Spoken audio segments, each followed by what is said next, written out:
Now the Green Revolution radically has changed Africa too, as it has in other places.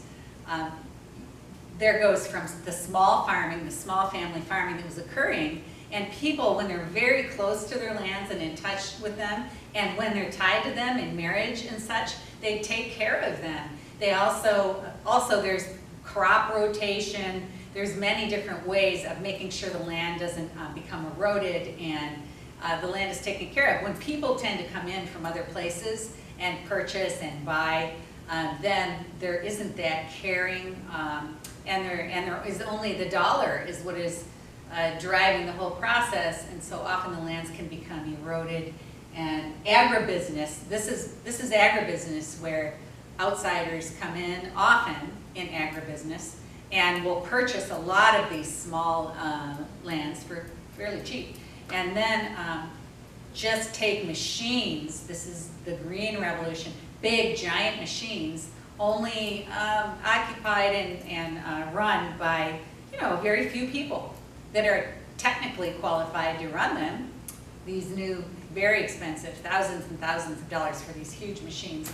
And yet now what's being grown are crops that need pesticides, and it's not grown naturally anymore or organically. A lot of the diversity starts to fail. Often there is a need for fertilizer now too, because it's overdone and the land is abused and eroded, and chemicals are needed. So this is a very different, and what I'm doing, maybe it sounds negative, there's also the positive side where many, many more people are fed. So there's positives and negatives, but the negative, but what can be negative to peoples that are living there is that their culture is very, very changed. Now, the land tenure system, it disrupts it, and also the land becomes very barren and eroded over time.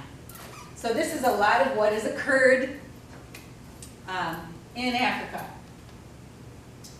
with the land systems.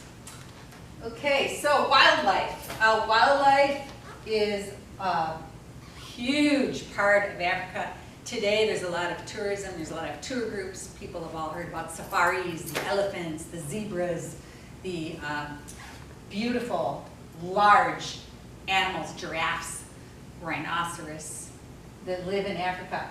Yet, there's been a lot of abuse. Now, some of these land changes were horrific for animals that need corridors. They don't understand boundaries, they don't understand park systems, and so they needed the corridors to roam. Many of them have become extinct, and many are becoming extinct because, let's say a lion living too close to a village, animals get killed. They get poached too because outsiders come in. Often the poaching is for parts of the animal, such as the rhinoceros horn, that might be seen as adding to virility when ground up and taken by males. So there's a lot of animals that are poached for their body parts, for their skins, and they're eaten too. So animals under threat due to what's happened with the land and also what's happened culturally. There are safaris too, where tourism actually is probably quite beneficial, can be beneficial in bringing some of the money back in. But there's effects sometimes of tourists coming too that don't understand the lands, the animals. But I think overall the tourism and safaris have probably been more positive than negative in bringing money in, and also bringing in awareness to Africa and African animals, African lands, the beauty of African lands, just getting to know Africa. So also subsistence then would be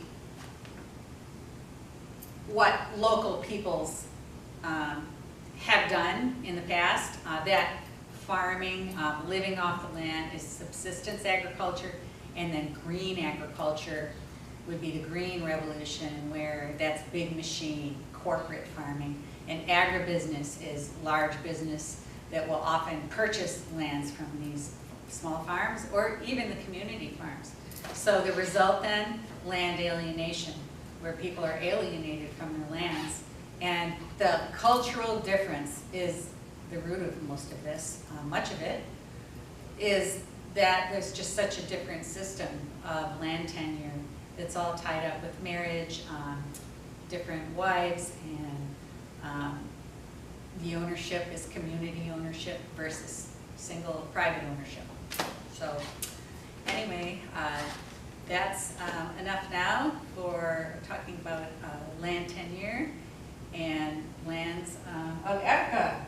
So we'll continue on with talking about the realm, and see you next time.